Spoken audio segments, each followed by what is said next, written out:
Okay, fantastic. And start the webinar.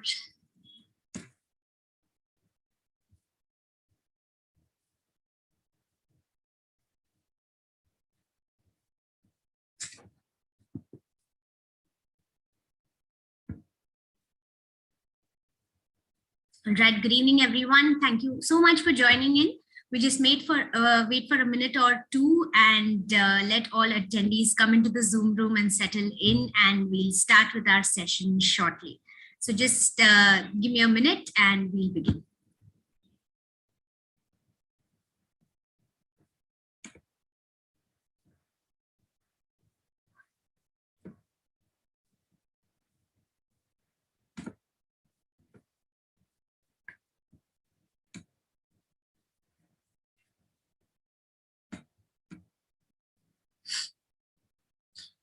Okay, good evening, everyone, and thank you so much for joining us on this Saturday evening. On behalf of the entire team at India Science Festival and Fast India, I welcome you all to our post-fest book launch. So India Science Festival in its third edition ran from the 8th to the 23rd of January, and we had 15 days of absolute fun.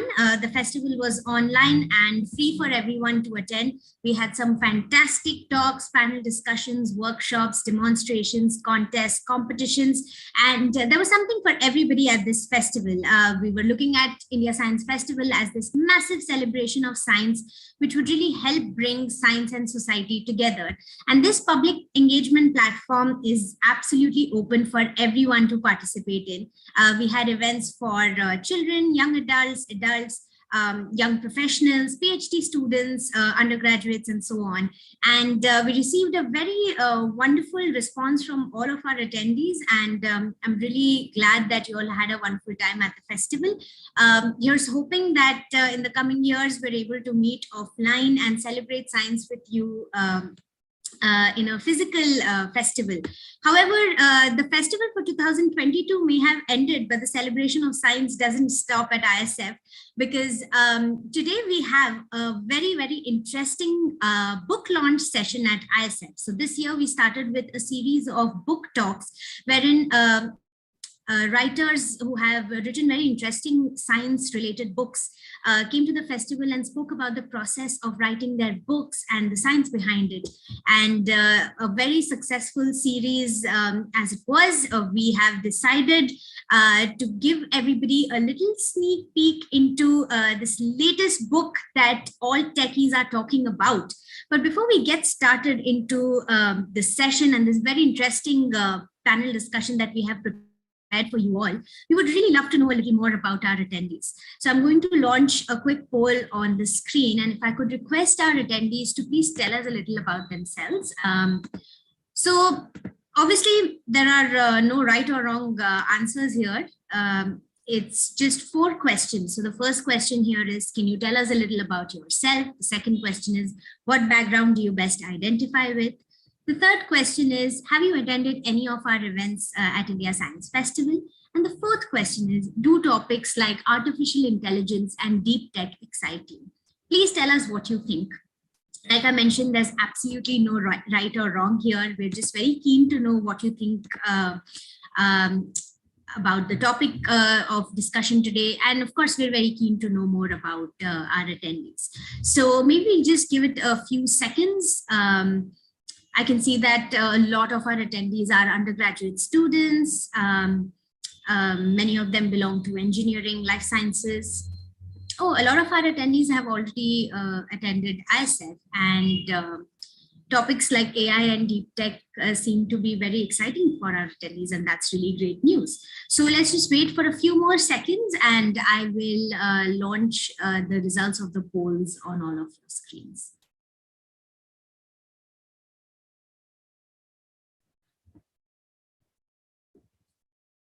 Okay, let's end the poll and have a look at the results on our screens. So 33% of our attendees are undergraduate students, 11% are school students, 8% postgraduates. We have a few postdoc PhD students, 8% are faculty members, and 19% attendees are professionals in the industry, 11% are professionals in business and entrepreneurship. So 42% of our attendees identify with the background of engineering, 17% are life sciences, biological sciences. There's math, science, communication, policy, arts, humanities, business, entrepreneurship. 14% are from education, and that's really interesting. It's nice to know that 72% of our attendees have already attended our events at India Science Festival, whereas 28% are attending ISF for the first time. So welcome to all of you who have come for the first time, and welcome back to everyone who's already been with us. And it's really great to know that 86% of our attendees are very excited with topics like artificial intelligence and deep tech. However, 14% have said not really. But are keen to know more. And none of our attendees have chosen the option of the fact that they're just here to hear from the panelists. So that's great. Lovely to hear about your thoughts and your background. And I think with that, we will get started with the session. So can I please invite the moderator for the session on stage? Sonia, could I request you to turn on your audio and video? Sonia is a journalist and author who's very kindly agreed to take this session ahead and is going to be in conversation with all of the panelists. So Sonia, I would request you to take this session ahead, and I would also request our attendees to drop in their comments, their questions for the panelists in the Q&A box, and we'll take the questions towards the end of the session. Thank you so much, Sonia. Over to you. Thanks so much, Shruti. And it's so fabulous to be here to be talking about this very enthralling, absolutely energizing, inspiring book. I'd like to jump right in and invite our panelists, our authors, Varun Agarwal and Nishtha Tripathi, and our investor, Manish Gupta, to turn on their mics and videos and come on. So as you can see, different backgrounds, both literally and metaphorically. And I'm going to start with Varun Agarwal. He's an MIT alumni and an AI product builder. He's built very successfully and sold very successfully a company called Aspiring Minds, which is India's first test, employability and testing company. And Varun is an evangelist for science. He invests in deep tech. He's doing a lot of philanthropy in science. He's also written a book on science before, and we'll talk a little more about that. And so he's like this complete, AI man. And you might think from this that he's a total quant, and he is a total quant, but he is also a poet, and a poet in English and Hindi. So welcome, Varun, and we look forward to hearing lots about the book coming on. Thank you. Co-author Nishtha Tripathi, and she is a serial entrepreneur writer, a writer of entrepreneur books, and she is also a career coach and a content creator. And Nishtha's secret side is that at some point in her life, she has been a tennis reporter as well and covered the US Open in New York in 2010. Nishtha, really excited to have you here and to hear about all the interesting stories from the book and in the book and out of the book too. Thank you so much, Sonia. And then we have Manish Gupta, and of course, no conversation on startups is complete without the investor. And so he is the very important person here who is going to give us a lot of tips and who's going to tell us the do's and don'ts of how to pitch and how not to pitch and what makes a pitch irresistible for him. He's also invested in a startup that's in the book. So he's going to tell us a little bit about that and how that startup, which by the way, was started by people very much in your age group. So this is college students, and how did those college students win his heart and his wallet? So big welcome to you, Manish. Thank you. So we are going to jump right in. And so I want to start with the how of the book. So starting with you, Varun, and I know you've written on science and technology before and innovation. And so this is kind of a logical first step. And Nishtha, you've written on entrepreneurs. So again, it's a logical next step. But how did this book happen? When was it born? How did the two of you decide to co-write this? And so Varun, I wanted your take, followed by Nishtha. Sure, sure. No, so I think, as you said, Sonia, I think this is both my and Nishtha's previous book coming together. So I wrote a book which was on the research ecosystem in India and saying how can we make the research ecosystem in India world class, right? And just to demystify it, how India can be on the forefront of doing inventions and discoveries. And what the book covered a lot, in fact, the book is here, right here at my back. But what the book covered a lot is what has to change in the university system and government policy to really propel research forward. And in fact, India Science Fest is also a result of that book per se. And what Nishtha wrote about, and I'll let her speak about it, but it was a book on startups, and interestingly, Aspiring Minds was covered in that book. That's how I and Nishtha got to know each other, right? So Nishtha's first book, not the first book, I think it was a second book, but her book on startups covered Aspiring Minds. And that's how we got to know each other. And this book, it goes to the next step of translation of research, right? So the research which is happening in universities, how does it get translated through companies? But interestingly, for me, having Nishtha as a co-author on this book was really very exciting because, to be honest, I become very academic. I told this again and again to Nishtha while writing the book, and we wanted to this time write a book which was for youngsters, for the youth, talking directly to, though anyone can read this book and be excited about it, we wanted to talk, at least in my mind, to 17-year-olds to 25-year-olds. And Nishtha knows how to do that talking kind of thing. So we just met up one day, and I don't think the agenda was to talk about a book. But we got into this conversation about my book and her book. We had the same publisher last time. So that also makes a very interesting conversation because you discuss what you think about the publisher. And it was very serendipitous with this idea coming up together and bring our complementary strengths in these two areas together. That's lovely, Nishtha. Start with how you decided to cover Varun's startup Aspiring Minds. Start your story from right there. So I would say that, India is very familiar with Stay Hungry, Stay Foolish book.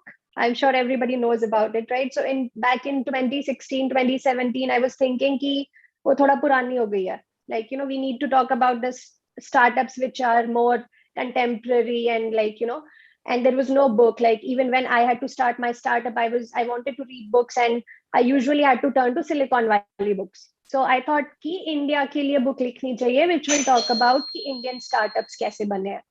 That is how the whole idea was born. And while researching for 15 startups that I could cover in the book, that is how Aspiring Minds came to my attention. I talked to Varun, and I think we hit it off. So there was a chapter on Aspiring Minds in my last book, and we were in touch. We are both in Gurgaon, so we would often meet.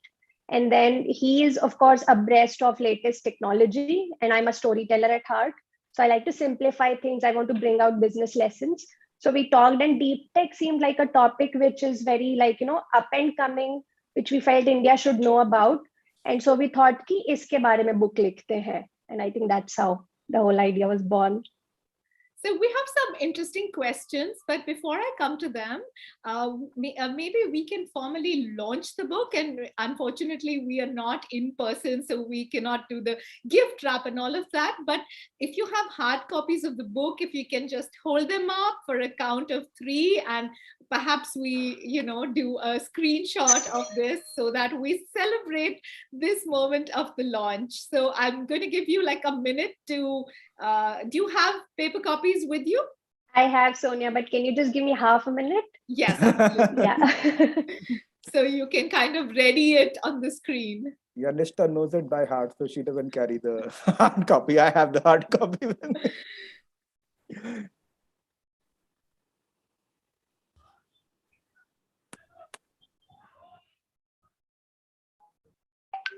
So that's lovely. And Manish, I'm going to give you a heads up on the next question, which is from Kulshestra Yadav.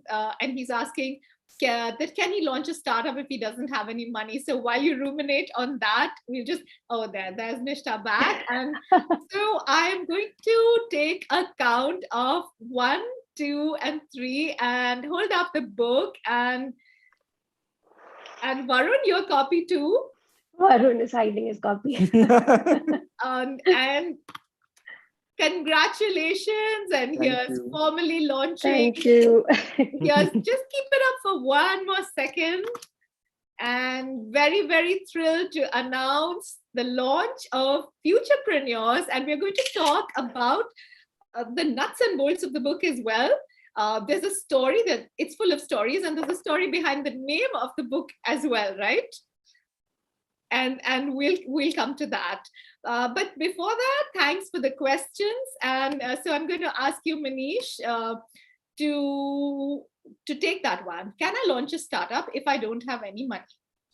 See, good question. A lot of people who start out don't have a lot of money, when they are thinking about it, especially in deep tech. See, it's not hard to launch a startup without money, but you have to figure out why you want to launch a startup in the first place.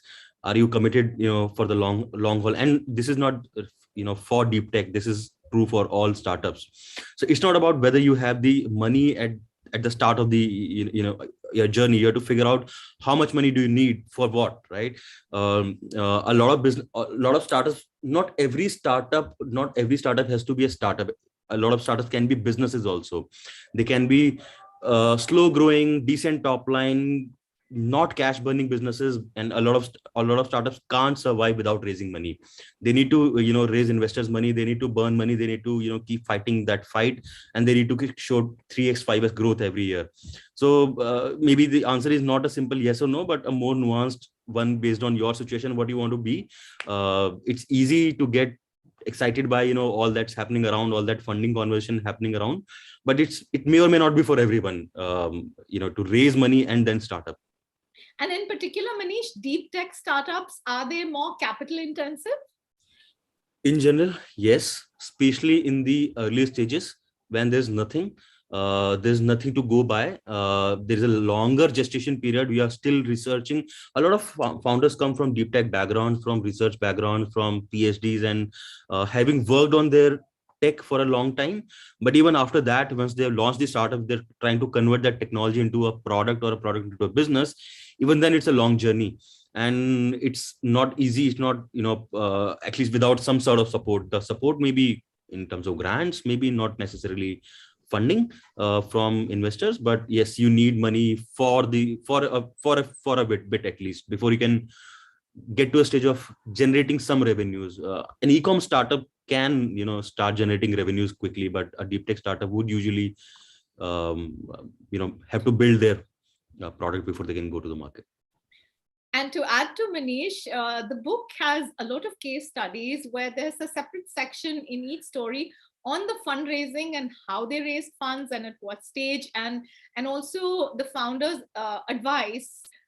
Looking back, would they have done something differently? So we go into the book goes into particulars as well. There's a lot of interesting advice and different perspectives, and you can look at the context and take your point of view. So going back to the writing of the book, and of course it's a book, as you mentioned, Varun and Nishta, that the style is very, very accessible and it's full of stories, so anybody can read it. And really, when you're talking about innovative companies in India, these are stories that everybody should know. However, would you say, who are the people who would benefit even more from reading this sort of book? Who is the book directed to? And again, Varun and Nishta, I'd like both your takes on this. Nishta, you can go first. Okay, so I like to use this quote. So Mark Andreessen said something like, in a few years, there will be two kind of people. One who tell computers what to do, and second would be who are told by computers what to do. And I think this book is for people who want to tell computers what to do, So the world is changing very fast. Automation is happening. So many things are changing. So if you want to stay in step with how those changes are happening, so if you're a engineering student particularly, or a STEM student, or a young professional, or even if from non-STEM background, but you want to be in the industries which are going to change and grow bigger tomorrow, I think this book is for those people. But I think Varun can add to it. I love that. The computers, those who want to tell computers what to do. That's so catchy and lovely. Varun? I'll just add to it, right? I think as what Nishtha is saying, right? Technology is like changing at a rapid pace, exponential pace. Like, and just to give one example, right? Everyone loves the word AI. Everyone talks about the word AI, but really, what do companies do with AI? That is like a mystery, deep secret kind of thing. And that is the kind of thing the book kind of tries to demystify, right? And saying that what does it mean to use AI to build a product or a service which can eventually generate money. So I think the book, I would say, is for pretty much, if you ask me very honestly, it's for everyone, right? Because technology is moving at such a pace that it is hard to keep in pace with it. And this book demystifies what is really going on, right? And the second quick point I like to make is that India's startup scene is maturing, right? And there are all these a lot of funding which has come in the last 2 years. There's a lot of companies which have gone to unicorn valuations and so on. But the next wave, which is very important for India, is the deep tech wave, where we are saying that we are building globally innovative companies. And to be a little provocative, if you see is India creating today startups which are globally differentiated, the kind of ideas which no one is doing anywhere in the world, they're still far and few. And we need a lot more of that. So the book was written to excite people about finding those outliers in India who are doing this globally differentiated companies and inspiring more and more people to say, guys, you can do the usual ones, but you know what? There's something really more exciting which can be done. So we have, thanks Varun, and I love this. Basically, in short, this book is for everybody, and it's got different perspectives, and it's going to give you news, and it's going to inspire you, and it's giving you a lot of solutions and anecdotes. And we have a lot of questions, and we'll come to them. We'll take them as soon, by and by as we can. Before that, I wanted to get into some of the stories in this book. And the book is, Nishtha, you're a storyteller, and that comes out clearly. And Varun, you're, an evangelist for science, because the scientific aspect comes out so strongly as well. And so I wanted to ask you, Nishtha, there are so many stories about people looking, being faced. And so this is deep tech is something that's new, and the field is undeveloped, and the infrastructure and support is undeveloped as well. And the stories in this book, they often talk about situations where they are trying to solve a problem, and yet they, find 20 other things that they need to solve in order to actually build their product, because the infrastructure around them is just so nascent and undeveloped. So can you share a couple of anecdotes of how our heroes and in the book, our startup founders kind of battled infrastructural problems and went into just like, okay, we will just do what needs to be done? Sure. So, and I thought maybe it's also a good time to cover कि थोड़ा सा deep tech क्या होता है for our audience. So AI is one part of deep tech, but deep tech is a lot of things, like robotics is deep tech, life sciences is deep tech, biotech research, COVID vaccine बनी है, it's example of deep tech. So somewhere जहाँ पे बहुत research involved है and उससे निकल के एक product या service निकलता है, उसको हमने deep tech कहा है, and we have defined it in the book also. So let's take an example of human-like robot, right? जिसको हम humanoid भी बोलते हैं. Now उसके अंदर आपको navigation भी करना है, उसको खुद से चलना है, उसको speech recognition भी करना है, उसको face recognition भी करना है person का, and then it's talking back to the person. So there are so many different technologies to just make one robot. So that's a good example of how complicated deep tech is. So building that one robot is like building 5 startups in itself. So जैसे हमारी book में इन्वेंटो robotics की story है, जिन्होंने एक मित्रा robot बनाया था, and GES summit हुआ था, which was to inauguration होना था, prime minister Modi and Ivanka Trump were coming, and this robot was selected कि ये भी स्टेज पे उनके साथ होगा. And this is a research grant bootstrapped startup थी. सो इनको जब इतना बड़ा प्लेटफॉर्म मिला तो उन्होंने सोचा कि हम थोड़ा रोबोट को और अच्छा बना देते हैं, उसका look and face. So they went कि लाइक इसका जो फाइबर ग्लास जो मोल्ड बनाना होगा, वो they got a code for 3D printing. So it was coming out to be like 25 lakh rupees लगेंगे उसको बनाने के लिए. Of course they don't have that kind of money, right?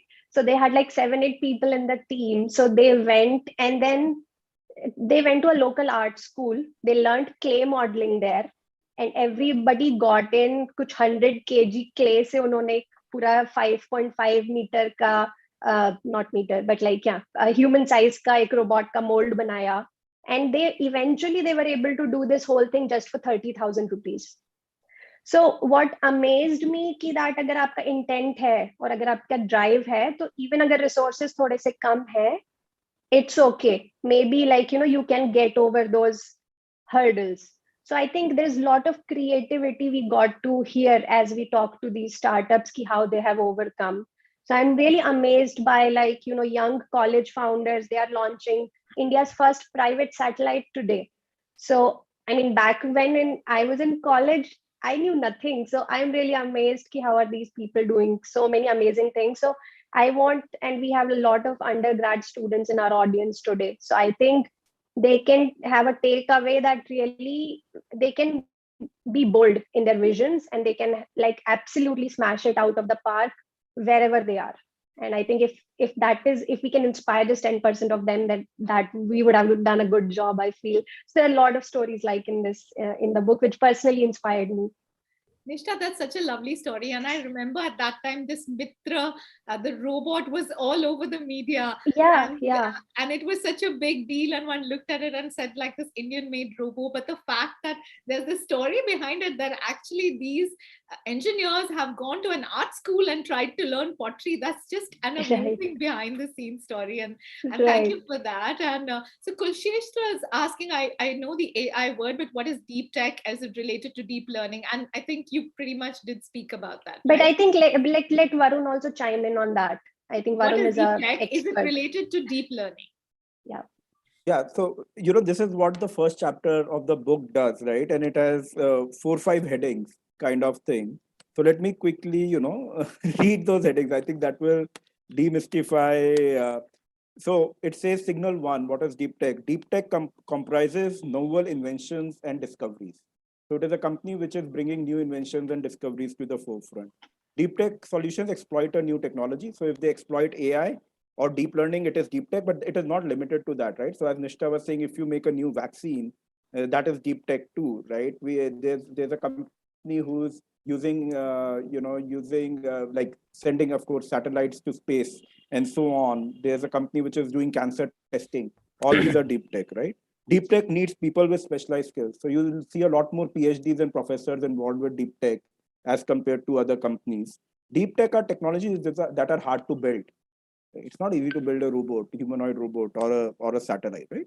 And the last point which the book mentions is deep tech constitutes publishing papers and filing patents, right?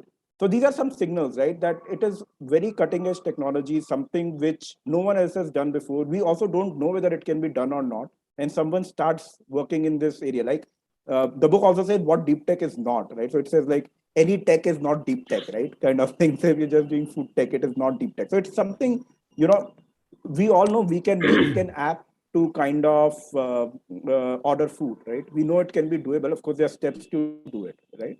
But can you, for example, detect breast cancer using a thermal image? We don't know whether we could or not till Niramai, one of the companies in the book, did it, right? And I think that is the way you identify a deep tech, right? We don't even know whether it is possible or not, and some people go out and do it. Thanks, Varun. And there are a lot of questions that I see that are around deep tech as well, deep learning, and we've dealt with that. There's a question from Kulsheshtra, is metaverse part of deep tech? There's a question from Naveen, is quantum processing part of, quantum computing processor part of deep tech as well? I would say Manish can also, I think Manish looks at a lot of deep tech ideas. I think Manish can also chime in on what kind of ideas he's seeing. So, I agree with Varun's definition and of what is deep tech, what is not deep tech, and it's not a fine line. One of the ways I look at it that deep tech is a deeper version of the tech. It's harder to build. It's not as, an e-commerce platform is relatively possible to build by throwing money at it, but usually a deep tech, a business or or a tech itself is not as trivial to build just by throwing money and resources at it. It takes years of patience and research to build something like that. Deep learning is one of the tools, and what is deep tech today may not be deep tech tomorrow. So we invested in a company called Mad Street Den 6 years back in 2014. They were one of the first companies in the world to use something called computer vision, build a company on computer vision. So I would consider computer vision a deep tech in 2014. Today, if somebody wants to build a computer vision company, there are tools available off the shelf. It's still relatively possible to build. So I won't call it deep tech per se, but it's, there is IP being created, there is differentiation being created using the tech. So as long as that is there is, we can call it deep tech. So it's not a fine line. It's not a something set in stone. This is deep tech and this is not deep tech. So thanks, Manish, for that. We have a lot of questions coming in about the book and the writing of the book. Kiranjit Kaur is asking about other such books that have inspired you. Then there are questions. I think there is a question on how to earn through writing a book like this. So let me see, who is that from? So let's talk a little about Asmilan is talking about what made you write this book. What is there's somebody who's come on late and who wants to know what the book is. So let's come back to the book for a bit and talk about the issues, the writing of the book. So how long did it take you? And what books, were there any other books that inspired you to write this? And what were the kind of decisions you had to take while you wrote the book? How many startups do you feature? What do you leave out? So if one, Nishta, can you go first on this? I'll start and then I think Varun can join in. So the person who joined in late, this is the book we are talking about. It's called Futurepreneurs. It covers deep tech and AI startups of India, the exciting ones. I think so we started working on this even before COVID lockdown happened. So before COVID happened, it's been 2 years since, we have been writing this book for so long. And jab start hua tha, I think, as I said, I and Varun were discussing that deep tech could be an interesting topic because a lot of people are getting interested in AI, and deep tech is a further version of that. Let's talk about that. Book के terms में I think format we were seeing something like मेरी जो previous book थी कि we wanted to pick 10 startups this time from India who were doing this, and we wanted to cover not just business stories but also the tech behind it. तो अगर कोई satellite launch कर रहा है तो उसके पीछे technology क्या है, अगर कोई speech engine बना रहा है तो वो कैसे बनाया जाता है. So we wanted to give a comprehensive insight into tech भी कैसे build होगा and business, उसको सक्सेसफुल बिजनेस बनाने के लिए भी आपको क्या करना पड़ेगा, because it's very difficult. Many of these projects can be just a good college project but people don't know कि उसको कमर्शियलाइज कैसे करें. सो हम दोनों पार्ट्स एड्रेस करना चाहते थे. So that's the format we took. हम 2 साल से इसको लिख रहे हैं because we had to do a lot of research in understanding these technologies, doing in-depth interviews with those founders, going back, writing it, showing it to them, is this making sense, then doing the edits on that chapter again, and then compiling it in a way कि ये readable हो. तो इसलिए बहुत time लग गया. Book में I would say there are many books. There are startup books also which inspired us, but there was a book which I kept going back to. It's called Soonish. It's a US based book which talks about some of these deep tech technologies globally, and that presented the technologies in a very funny to understand manner. So that was a book I really enjoyed. So I read a lot of books for writing this, and I think that was one of them. But I think Varun can add on to that. Yeah, I'll pick from where Nishta took us, right? And of course, the book which inspired this book is Nishta's last book, in some sense, right? Because it is stories of 10 startups, right? And we said, let's do it for deep tech. Let's do the same format for deep tech. And then we did some changes for explaining technology and so on. But let me pick from where Nishta left it, right? Like, because in some of the experiences now writing, this is my 3rd book. right? So when you write, what I learned, and I am sure Nishtha will say similar things from the first book, is that as a writer, you want to say everything, right? And the book becomes long, right? And then the book becomes long, and then the book becomes expensive, right? And then it doesn't have good editing, and one, it is expensive, and then people are like, this guy is going on and on and on, right? So I think that was some learning which we had in this book. So when we started writing the book, we already said that the number of pages shouldn't go above 250. We should control the price of this. Is like, I'm trying to give practical advice to people who want to understand the process of writing a book, now making a lot of mistakes in the last 3 writings. Keep the price low so that it is more accessible. In fact, after writing the whole book, we had to spend 2 months just editing out 50-60 pages from the book, right? Because again, you feel excited about saying everything which you want to kind of say. Again, the name of the book, right? Futurepreneurs, right? So just another small anecdote there. There were 2 names which we were debating. One was Futurepreneurs, which was saying, oh, these are entrepreneurs which are building the future, right? Because these are future technologies which are still coming up. There was another name which we had thought, which was not a copycat. So these are companies which are not a copycat of companies which are around, right? So finally, we chose Futurepreneurs for 2 reasons, because Not a Copycat could be a book about anything. It doesn't say that it is about startups or entrepreneurs or technologies and so on. We felt it was a little more intellectual per se, and people might lose it. Though we really liked that title too. We thought it was apt for the book. So again, what I'm trying to say is that keep the title very catchy and should tell what the book is about. And then Nishtha worked a lot on getting the right cover for the book, and we have kept it very minimalistic, just one image. Again, saying in the subtitle exactly what the book is about, so that if someone sees the book, they can say, okay, this is 10 deep tech and AI startups, redefining tech in India, and we say stories and lessons. So it gives an idea that they're both stories, but it is also a guide to do things. So these are some of the hacks, book writing hacks, which we've tried to do with this book, which probably we didn't do as much in our earlier books, as we have learned through this space. And I know, Sonia, you have also written, I know about one book, I've probably written more, but feel free to add some of your hacks in book writing. Absolutely. I think both of you have got it so well. You've talked about the pricing. You've talked about it's equally important to to know what to put in as what to leave out as well, because you can't make it too long and people can only take in that much, and also keep the price low, do things like, make the cover catchy. And as you can see, there's the picture of the rocket, have a good title and research the title, have an explanatory subtitle, have a style. So all of these, these are the secret ingredients of the book, which the authors are sharing with us. So if you're ever looking at writing a story, you have these hacks straight ahead. You can just leapfrog over over that. And we have some questions on resources as well. So going back to entrepreneurs and how they can how they can develop their ideas and what kind of help they can get. And we have Aishwarya Prasad, who's saying that how successful have the tech universities been in incubating deep tech. And there's a section in the book that deals with it. And Manish, you've fallen off, right?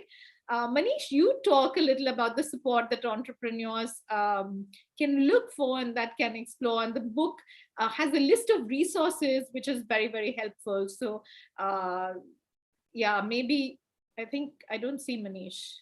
Yeah, there, he's getting back. So maybe Manish, you could address that. Sorry, I dropped off. Can you repeat the So Aishwarya has a question that how successful have the tech universities been in incubating startups? And there's been a lot of the startups covered in the book, do come from tech universities. There's some resources you talk about as well. So could you kind of elaborate on that? The government is doing its bit. And because of the government, through the government, the universities are doing their bit. There have been incubators in at least the top colleges for some time. And even outside these incubators and, the government support, the university support, just the opportunities these day students get, to build rockets or not rockets, build satellites within, in their college time, or building robots in their college time, or building racing cars in their college time, or some of them, a lot of these deep tech startups came out of helping, let's say, participated in this big shot project like the Hyperloop project, or the Indus, the moon project. I forgot the right name for that. And so the universities are doing their bit, I think, but that's not going to be sufficient, because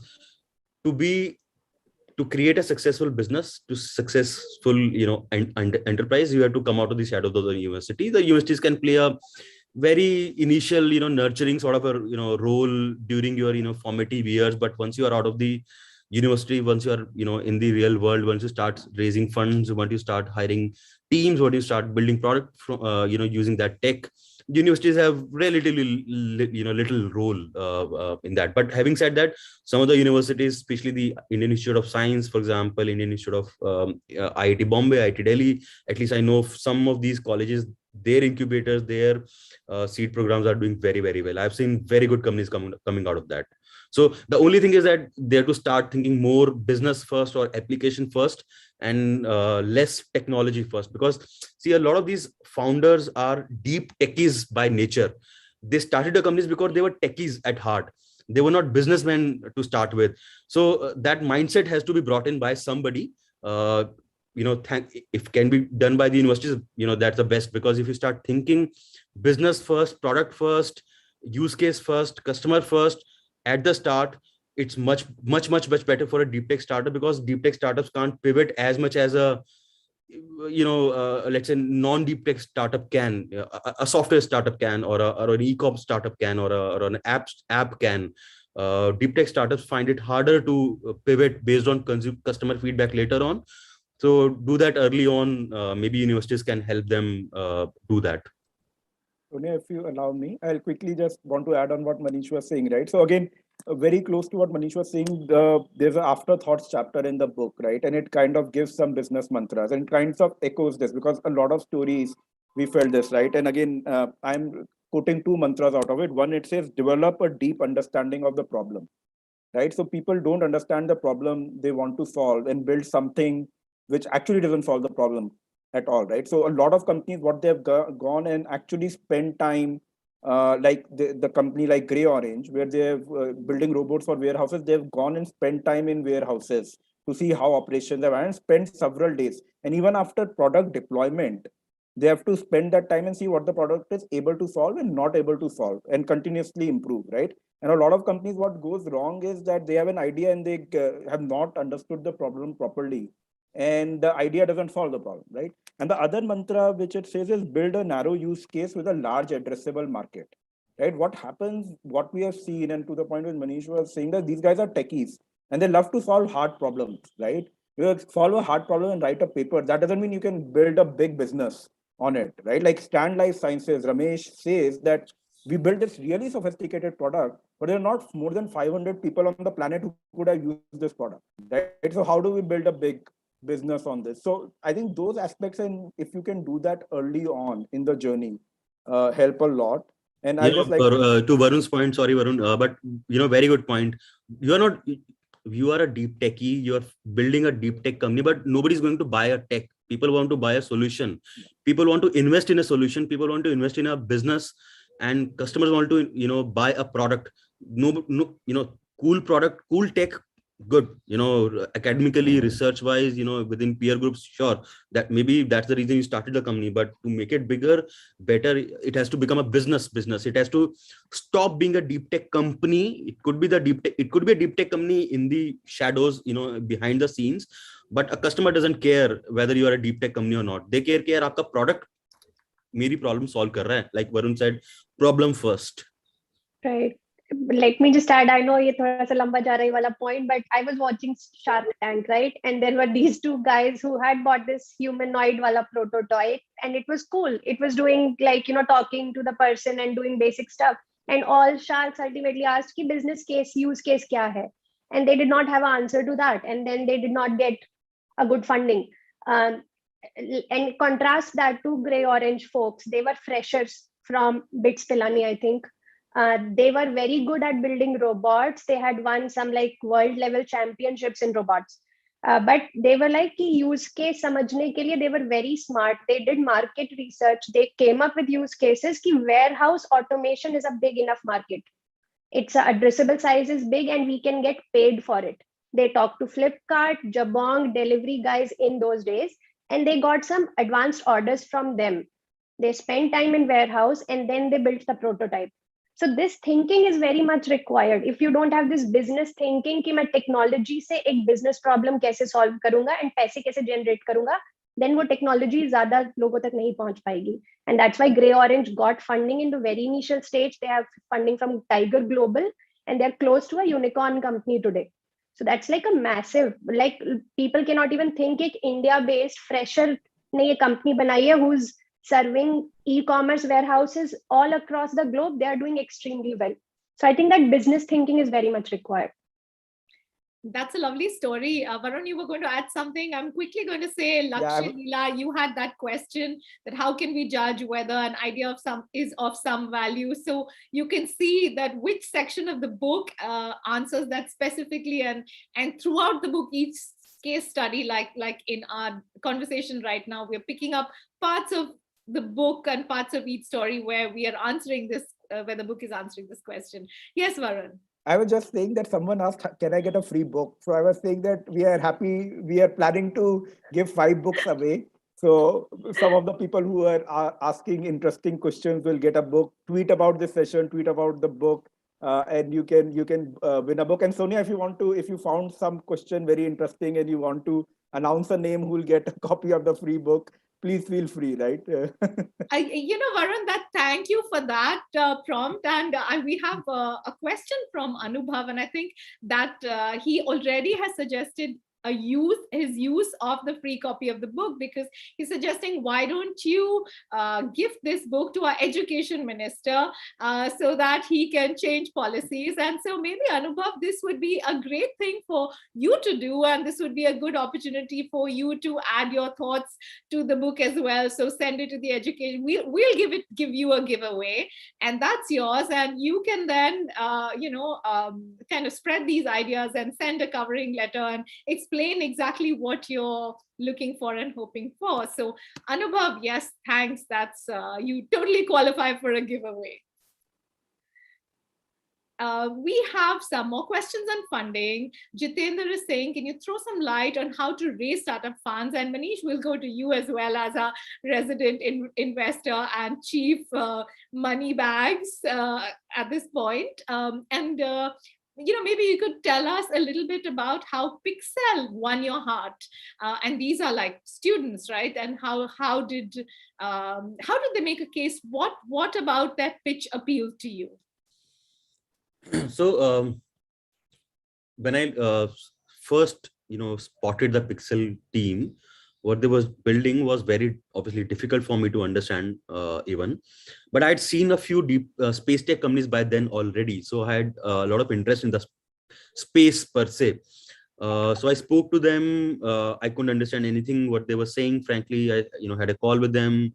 I went back, I did some of my own research, understood what they're building, did another follow-on call. I met one of the founders of S in Delhi. He had come in for some event. Then I think that at least convinced me personally, that we should give it a deeper look. I was also starting out in investing at that point of time, so I pulled in one of my senior partners into the conversation. We met them for breakfast at 7:38 a.m. at because they were. I think that was February, so these guys were still in final year of their college. So they'd come for Pilani for some, for a talk in ORF on space tech. So we met them for breakfast. We liked them so much. We said, come and meet our whole group. They were appearing for their final exams. All of our team was also, beginning traveling at that point of time. So we picked up a Saturday. They finished their exam in college, I think at 11 or 12 in the morning. They took a cab. They reached Delhi by, 3 o'clock or something. We hired a room in AeroCity in Coworks, a conference room. Somebody came from Gurgaon, somebody from Noida. These guys came from Pilani. We had our IC. That was one of the only company so far in our portfolio of 40 investments so far, where we offer to invest on the spot, on the table, right? So we were so impressed by the team, just the maturity, right? There was nothing on ground at that point of time. There was not even a company at that point of time, but the audacity of these guys, the whole maturity and the willingness to think well into the future. And they had done a lot of work by that time, at least talking to a lot of customers, understanding a lot of use cases. They have spent a lot of time on the business side. So when I say maturity, I'm saying even while they were still in college, maybe, I don't know, 20, 22 years old, and they're already thinking which could be the large corporation which I'll go and sell to at what price point. They had done that kind of research already that time. So it was a easier, decision for us. But from a broader perspective, age, frankly, is less of a concern for anybody and everybody from an investing community. For that matter, younger is better only. And those who are, let's say, more experienced with some maybe have run a company already, or maybe worked in corporates for some year, everybody brings in their own something to the table. So since there are a lot of youngsters on the call, it's never too early to start. So we have a very interesting question from HR Mohan, and this can be this can be addressed to everybody on the panel. There are ethical and bias issues in dealing with deep tech. How are the products built around deep tech? How do those products take these ethical and bias issues into account? I can quickly go on it. So one of the stories is a very, very important question, right? And one of the reasons why everyone should read a book like this, because deep tech, AI are all kinds of ethical issues. And in fact, even if they're not causing these issues, but they're highlighting them in some way. And they need to be dealt with. And even policymakers have no clue what is really going on. But there's some areas where we have more clue, right? And there are two stories in this book. One is about Niramai, right, which is about detecting breast cancer using AI. And I remember I and Nishtha, when we did the first draft of the story, and I said, no, we have not written enough about who has validated this result, what data this result has been validated on. And just think about the ethical, how big an ethical issue is this, that if you tell someone who has breast cancer, you tell them you don't have it, and then they don't get treated for it, and it kind of becomes it can take away their life, right? So these are big ethical issues, and there needs to be standards to deal with these ethical issues. Some of the countries, at least for AI and for health, there have been, FDA has had standards, the US regulating body has had standards for very, very long. It's also now grappling with AI coming in the picture. But I think it is as much as the responsibility of the entrepreneur to see whether the technology is working well. Sometimes the technology works well. If I talk about AI for women, but it doesn't work well. It works well for men, it doesn't work well for women. In the US, there's evidence now that a lot of facial recognition technology doesn't work well for Black people per se, and so on. So there needs to be proper tests of these new technologies which are coming out to make sure that they they are ethical, they don't have biases, and it is a constant journey. And it is the entrepreneur has to work on it, the government has to work on it, the regulator has to work on it. There's a big issue which will continue to become larger over the next 10 years. Really, we are grappling with it right now, but I think all of us in the ecosystem need to take responsibility for it. And as we all make steps, we'll come closer to solving it.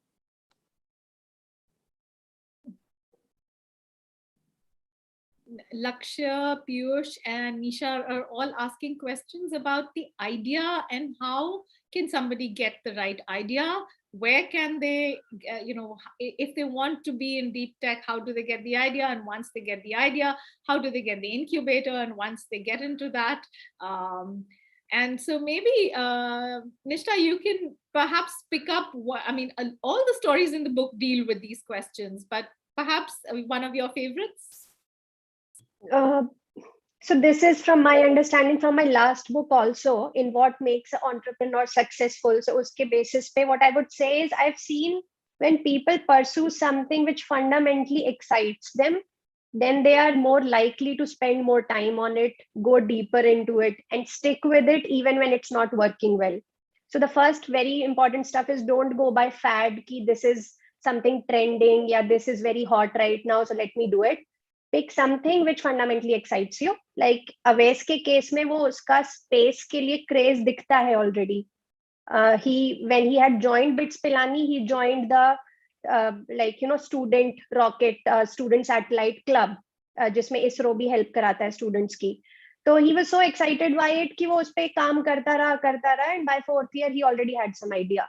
Same thing I think in other Grey Orange, maybe they were so passionate for robots already that they found a use case. So I think first thing is just थोड़ा सा आप introspection करिए कि आपको क्या excite करता है, which topic keeps you going, कौन सी books आप पढ़ते रहते हैं, कौन सी TED Talks आप watch कर रहे हैं किन topics पे, and then think of maybe some idea around that. That would be a starting point. And then I think we have in the book some other kind of checks ki, like, what can make for a successful business. So I think wo bhi thoda sa important hai ki aap passion to follow kar rahe hain, but also pick a area which is the market needs and which can be maybe investable later on. So I think both Varun and Manish, if you want to add like what sort of ideas or how Varun got idea for Aspiring Minds itself, that can be an interesting point. I think my thesis is a little bottoms up, do something what you are good at or some problem you really want to solve, and then figure out a way to make money around it. If that is something you can do day in, day out, deep tech or not deep tech, right? There are one way is to look at the landscape and say, this is where the opportunities and then let me go and grab this. The other is to say, this is my boundary, this is my boundary conditions, this is what I'm good at, or this is where I bring something different to the table, in terms of innovation or in terms of, let's say, capabilities, or this is something these are the insights I have about this particular thing which nobody else has, and then that's my starting point, and let me start building on top of that, and then find the opportunities to make money, make a business out of it. So at least that's how I would approach it. But obviously a lot of people take both the approaches, top down, bottoms up, and it works well for different people. So all the secret ingredients and the way to get into deep tech, we have just a few minutes, maybe 5 or 10 minutes to go, and we're taking a couple of last questions. One is from Yashika Chug, and that is a really important question about how to put your team together. And we've had questions a little earlier as well, how to find the right people. Varun, Aspiring Minds did deal with employability and talents, and the book itself, for every story goes into how the founders found his co-founder, how they found the engineer. So give us one of your favorite anecdotes on this. How do you find the right team? Sure. No, and there's no theoretical solution to finding a co-founder. It's like an unsolved problem in that sense. I was lucky to find my brother for Aspiring Minds. But एक कहानी जो इसमें बहुत interesting है is of Strand Life Sciences. And if you see, no, sorry, I'm not sorry. From a founder, I said Strand Life Sciences, but it shares a founder with the other company which I wanted to talk about is Ati Motors, right? And it is just look at the team. There's one professor, V. Vinay. There's one kid who's I think just become 18 or 19, right? And Vinay became the school dropout, school dropout, Saad, right? And child prodigy. And the third is a business person, Saurabh Chandra, who's done a startup before. Right. So the two learnings, from this one that, and we say this again and again in the book, कि क्या होता है कि हम generally co-founders उनको बना लेते हैं जो हमारे जैसे होते हैं, right?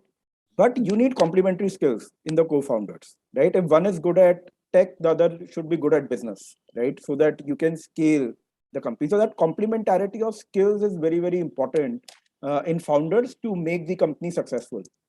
And that's what's happening in Ati Motors. There's a entrepreneur and there's a professor who's coming together, and the third one is a kid who's probably able to give a very fresh perspective, right? Because we start making all these assumptions. So it's, in that sense, बड़ी interesting वो team है.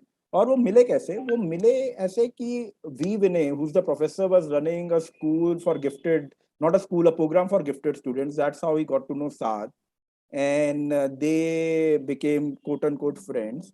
And Saurabh wanted to open a school for gifted students. There are all these schools in the West which don't exist in India for gifted students. So that's how they got to know V. Vinay. And then they didn't work on the school idea. They went and started this driverless car company.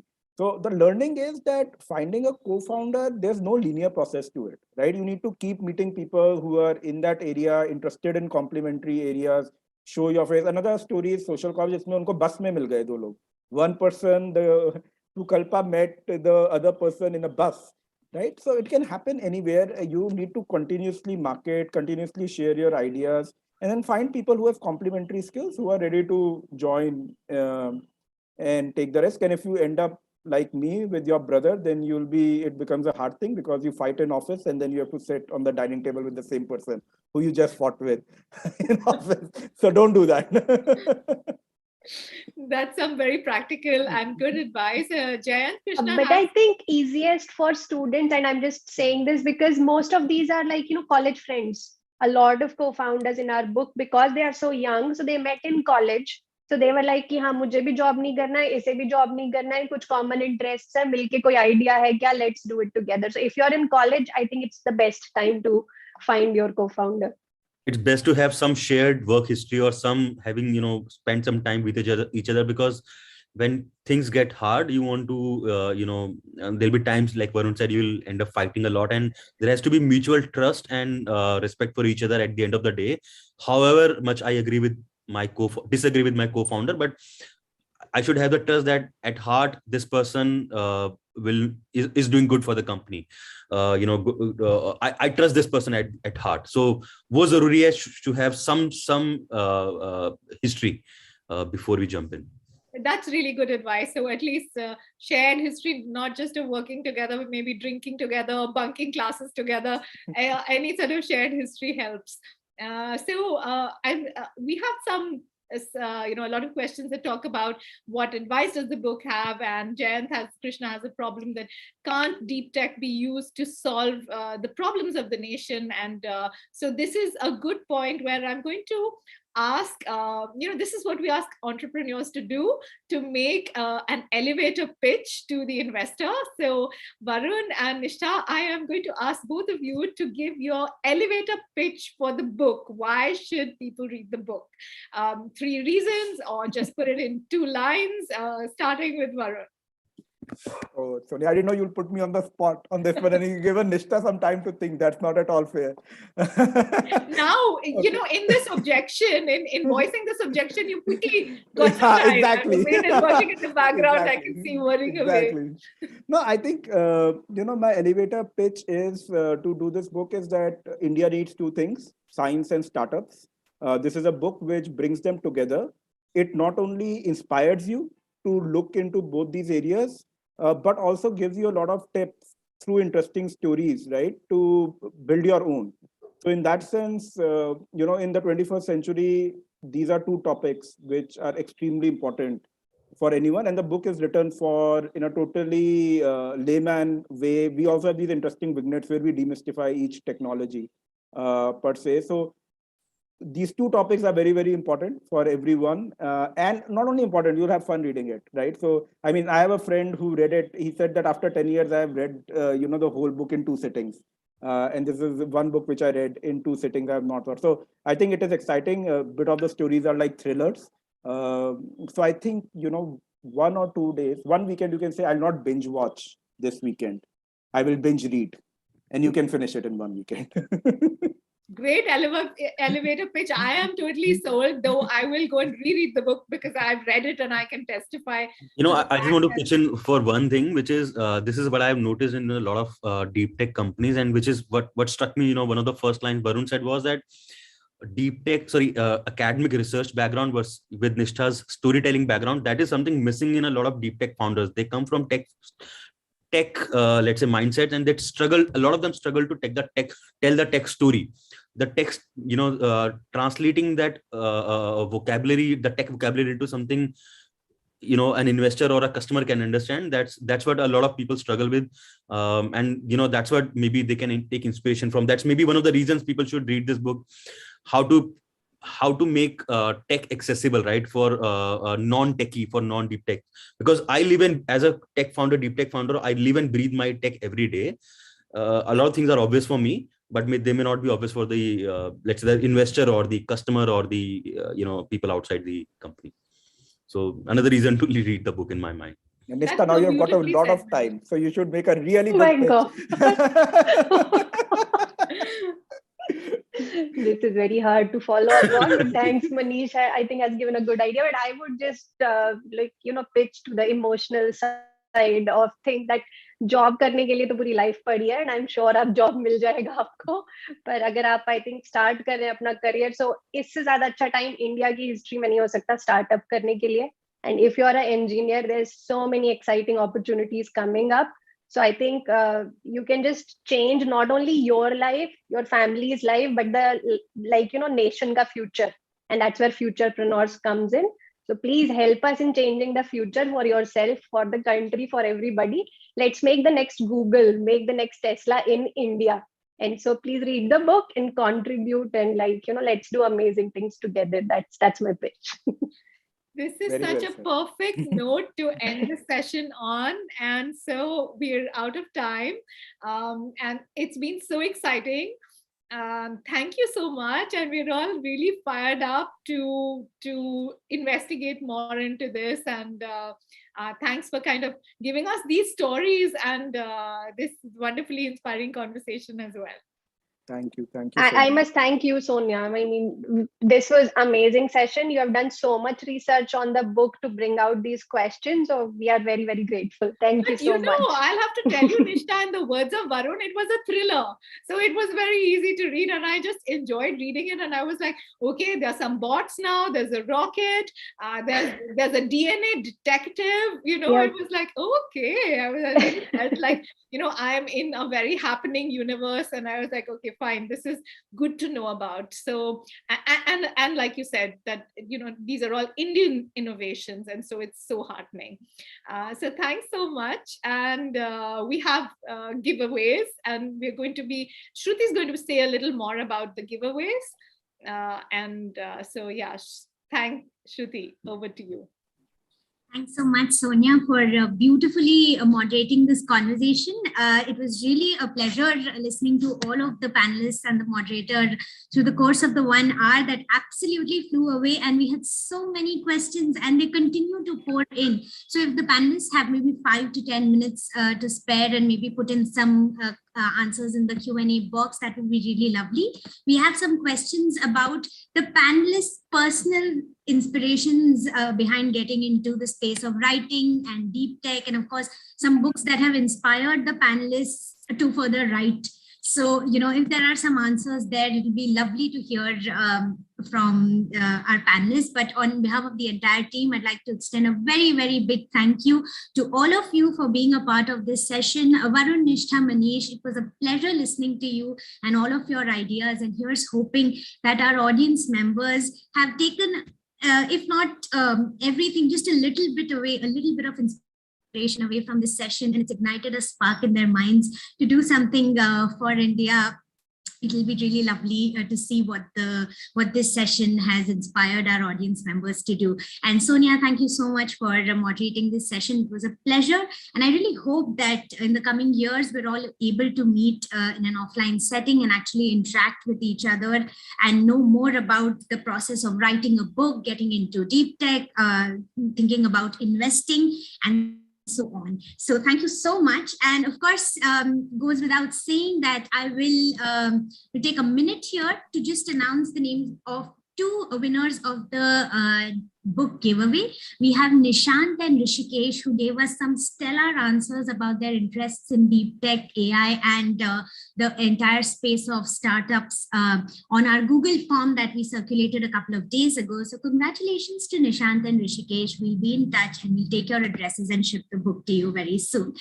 We've received some questions on where the book is available. So I have dropped the links for the book in the chat. Please feel free to look it up on Amazon. The book is up already, and you can access it easily, and it's not at all very expensive. So that's one really great thing about the book. And of course, from the perspective of someone who knows very, very little about deep tech, AI, or startups, I just want to tell you all that this book offers some really interesting insights into what you could do personally. So I can see that a lot of our attendees have put in questions about what they could do in their lives to take their ideas ahead.